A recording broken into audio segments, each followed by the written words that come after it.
termine cette édition avec l'invité du journal. Nous recevons Michel Hanoc, délégué territorial UPR, Union populaire républicaine pour la Nouvelle-Calédonie. Monsieur Hanoc, bonjour, merci de venir à Radio Dido pour parler d'un travail que vous avez réalisé sur la Nouvelle-Calédonie et l'Union européenne. Mais d'abord, nous éclairer un petit peu sur l'Union populaire républicaine pour la Nouvelle-Calédonie. Alors, l'Union populaire républicaine a été créée en 2007 en métropole par Monsieur Asselineau pour rassembler un mouvement de Français libres de diverses sensibilités en se basant comme programme sur celui du Conseil national de la résistance qu'il a actualisé à l'époque du XXIe siècle et puis surtout pour sortir la France de l'Union européenne grâce à l'application de l'article 50 du TUE, de l'euro et de l'OTAN pour redonner à la France sa souveraineté. Vous êtes délégué territorial, donc ça veut dire qu'il y a des personnes aussi qui sont dans cette union ici en Nouvelle-Calédonie. Oui, tout à fait. La délégation, à mon grand plaisir, ne cesse de progresser au rythme d'un adhérent par mois. Quand la délégation s'est créée en 2014 à l'occasion des élections européennes, nous étions 4-5. Aujourd'hui, nous sommes 18 et nous approchons la vingtaine, alors que sur le territoire métropolitain, l'UPR représente 11 000 adhérents. On va parler donc de notre pays et l'Union européenne. Vous avez réalisé un travail là-dessus entre la Nouvelle-Calédonie et l'Union européenne, et notamment sur les financements de l'Union européenne dans divers projets au niveau du territoire. À ce titre, je rappelle que notre pays ne fait pas partie intégrante de l'Union européenne. Tout à fait. La Calédonie, en tant que PTOM, ne fait pas partie intégrante de l'Union européenne, mais elle bénéficie d'une association portant sur le développement économique et social du pays. Et alors, moi, j'aurais tendance à dire bien joué les PTOM, car si ils ne sont pas partie intégrante de l'Union européenne, ils n'en ont pas tous les inconvénients, mais par contre, ils ont gardé leur spécificité. Si je peux me permettre de vous donner quelques exemples, par exemple, à l'intérieur de l'Union européenne, il n'y a plus de droits de douane entre les pays. Mais toutefois, les pays et territoires d'outre-mer peuvent percevoir des droits de douane qui répondent aux nécessités de leur développement et aux besoins de leur industrialisation ou qui, de caractère fiscal, ont pour but d'alimenter leur budget. Donc je dis bravo les PTOM. Ils ne subissent pas le fait de la libre circulation des biens et des hommes, comme c'est le cas en métropole ou en Europe plus exactement, où pour reprendre une image, le plombier polonais peut venir prendre le travail du plombier français. C'est beaucoup d'argent via les subventions, on va dire, via l'apport financier que le pays bénéficie justement. Alors effectivement, les PTOM bénéficient du Fonds européen de développement. Alors cette manne financière existe depuis 1957, soit depuis le début de la création européenne. Alors, quelques chiffres. Pour la mandature 2009-2014, c'est-à-dire l'avant-dernière mandature, il y a une allocation de 286 millions d'euros qui a été allouée aux PTOM. Mais les PTOM, c'est 26 territoires. La France en possède 8. Donc si vous divisez 286 millions par 26, ça fait quand même pas beaucoup. Alors nous, en Calédonie, les premiers fonds de développement européens de développement ont financé des projets d'infrastructures. Ce fut le cas pour l'aéroport de Magenta qui a été rénové à hauteur de 227 millions de francs pacifiques. Ça a été la route Yengan-Puebo. Voilà. Quant aux deux dernières mandatures, les projets étaient des projets dévolus à la formation. Pour la période nouvelle, donc la mandature de 2014 à 2020, l'Union européenne est passée d'une approche projet à une approche d'appui budgétaire, qui pour elle était la meilleure façon d'utiliser les fonds publics et d'aider les pays à mettre en œuvre leur propre politique publique dans un secteur défini.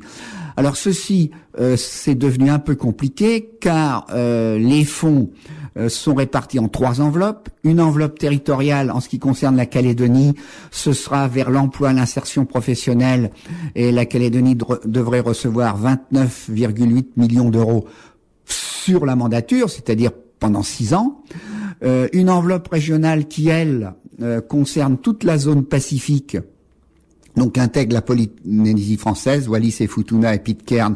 Et là, c'est dirigé vers l'environnement, la gestion durable des ressources, la gestion des déchets. Et enfin, une dernière enveloppe, qui est une enveloppe thématique et qui rassemble, elle, les 25 PTOM autour d'un même thème qui est l'innovation. Et dans le cadre de ce projet, la Nouvelle-Calédonie a adopté une stratégie d'innovation tournée vers l'énergie renouvelable et le changement climatique. Alors, le financement de tout ça, moi j'ai tendance à dire, et même que c'est un financement discret. Alors discret parce que c'est vrai, on n'en parle pas beaucoup, et que c'est discret en termes de valeur. Hein. Et en tout état de cause, ces subventions européennes, c'est l'argent de la France et des Français. Pourquoi ? Parce qu'en effet, la France est contributrice au budget de l'Union européenne de plus de 23 milliards d'euros annuellement. C'est-à-dire 1/6 du budget de l'Union européenne. Elle n'en reçoit, en termes de subventions, que 14. On peut donc penser, comme l'analyse l'UPR, l'Union populaire républicaine, que si la France sortait de l'Union européenne en application de l'article 50 du TFUE, elle aurait beaucoup plus de disponibilité financière, 9 milliards d'euros, si on fait la soustraction entre 23 et 14, dont elle pourrait faire profiter en particulier son pays d'outre-mer, qu'est la Nouvelle-Calédonie. Voilà. Moi, ce que je pense, c'est que si on n'est plus dans l'Union européenne, les subventions, ça sera toujours les mêmes, mais elles seront valorisées et complétées par le fait que la France aura fait des économies. Si la France n'était plus dans l'Union européenne, elle aurait plus de moyens et donc plus de possibilités d'aider son territoire d'outre-mer qu'est la Calédonie. D'autant plus que je pense, moi, aujourd'hui, que les problèmes actuels de la Nouvelle-Calédonie sont en particulier liés à la politique de l'Union européenne, qui impose à ces pays, et à la France en particulier, une politique d'austérité, qui met la France en difficulté pour assurer ses engagements financiers vis-à-vis de la Calédonie. On le voit malheureusement tous les jours que l'État se fait tirer les oreilles pour arriver à aider la Calédonie dans plusieurs secteurs, des difficultés qu'elle rencontre aujourd'hui, dues par exemple à la spéculation mondiale sur les cours du nickel, qui met en difficulté nos industriels, mais aussi tous les gens qui travaillent avec eux, autour d'eux, et ainsi de suite. Voilà. La France contribue aussi, et l'Union européenne perçoit de l'argent de la France. Bien sûr, tout à fait. Et alors, tout le budget de l'Union européenne est donc, tout le budget, le 6e du budget est une contribution métropolitaine. La Calédonie, elle, ne contribue en rien au budget de l'Union européenne. Ce qui est vrai que, effectivement, là encore une fois, je dis bien jouer les PTOM, puisqu'ils ont une aide financière, même si elle est modeste et discrète, sans y contribuer. C'est le pays d'origine, le pays mère, on va dire, qui alimente, lui, les finances de l'Union européenne. Il y a bien sûr un représentant de l'Union européenne ici. Tout à fait, et à ma grande surprise, j'ai découvert que sur notre territoire, il y avait un représentant de l'Union européenne. Il s'agit de monsieur Efstratios Pegidis, qui représente en Calédonie et pour la zone Pacifique l'Union européenne, et son bureau est basé à la CPS. Finalement, en fait, vous voulez que la France sorte de l'Union européenne? Tout à fait. L'Union européenne est quelque chose qui asphyxie les nations, et avec 28 pays, les traités doivent être acceptés à l'unanimité. Donc il y a fort peu de convergence entre les pays qu'on va dire moins développés par rapport à ceux qui sont développés.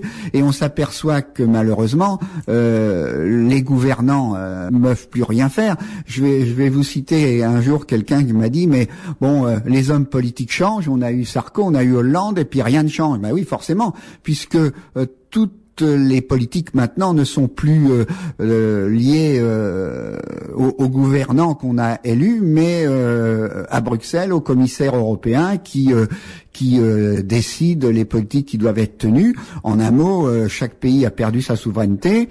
On voit aussi que la zone euro, au lieu d'entraîner la prospérité, ça a entraîné plutôt la dégradation, le chômage. En métropole, les taux de chômage, de difficultés d'emploi et tout sont énormes. La libre circulation des biens et des hommes ont entraîné la délocalisation des entreprises vers des pays qui sont de charges sociales moins importantes. Dernièrement, il y a une émission qui a très bien révélé ça. C'était Cache Investigation de Madame Élise Lucet sur les fameux travailleurs déplacés. Voilà. Donc, on peut penser, et quand on le regarde, les pays qui ne sont pas dans l'Union européenne, prenons l'exemple de la Norvège, par exemple, de l'Islande, se portent beaucoup mieux que les pays dans l'Union européenne, et en particulier ceux qui sont dans la zone euro. D'accord. Il y a aussi des effets de cette appartenance à l'Union européenne. Il y a aussi cette migration qui n'est pas contrôlée. Oui, avec une différence quand même énorme. Et là aussi, bien joué les PTOM. Si un citoyen européen a la possibilité d'aller dans n'importe quel pays. Ici, un citoyen européen qui arriverait ici ne peut pas bénéficier des mêmes droits que le citoyen du pays. C'est-à-dire que, on le sait au niveau du droit de vote, mais on le sait au niveau que, dans le but de promouvoir ou de soutenir l'emploi local, les autorités d'un PTOM peuvent établir des réglementations en faveur de leurs habitants des activités locales. C'est le cas de la loi de pays qui donne prédominance à l'emploi local. Donc, si vous voulez, je vous prends un exemple. Si un Italien veut venir, ou un Polonais veut venir travailler en France, il n'y a aucun problème. S'il veut venir ici, travailler ici, il lui faut un visa. Donc, de cette manière-là, notre territoire est protégé comme d'une certaine manière de, entre guillemets, l'arrivée de gens extérieurs qui n'ont pas la nationalité française et ainsi de suite. Donc, on est beaucoup plus protégé ici que les pays européens ne le sont. Il y a aussi l'euro. L'euro, notre franc Pacifique est indexé sur l'euro. Donc, si l'euro est en difficulté, finalement, nous, on en subit par ricochet les effets. Si la France redevenait souveraine, quitter la zone euro comme elle peut le faire en application de l'article 50. On peut penser que le CFP ne sera plus indexé sur l'euro, mais sur le franc français, et que de cette manière-là, notre monnaie subira moins les aléas de la crise de l'euro, qui est imminente, souterraine. Les banques ont renfloué la Grèce, par exemple. Et on peut penser que dans un avenir plus ou moins proche, va y avoir à nouveau des soubresauts, et peut-être bien des tsunamis. Voilà, l'analyse peut penser que ce serait vraiment une bonne chose pour l'économie de la métropole, mais aussi pour ici, puisque lié à l'euro, on en subit par ricochet les contre-coups. Notre mouvement a pour but d'essayer d'ouvrir les yeux, d'interpeller les consciences et de faire appel à l'intelligence des gens, de leur dire de regarder un petit peu et de pas forcément prendre argent comptant tout ce que disent les grands médias nationaux qui sont menés par l'oligarchie, on va dire, financière et mondialisée, quand on sait que la grande presse est aux mains de plusieurs milliardaires, Donc voilà, notre mouvement a pour but, et c'est mon rôle, et grâce à vous, d'ouvrir les consciences des gens, de les amener à réfléchir, de faire appel à leur intelligence, et puis de regarder effectivement ce qui se passe. Et moi, pour terminer, je leur conseillerais d'aller, s'ils ont Internet, sur le site upr.fr ou sur la page Facebook UPR Nouvelle-Calédonie, pour s'informer et s'éclairer, et après prendre leurs décisions, et puis faire choisir en tout état de cause.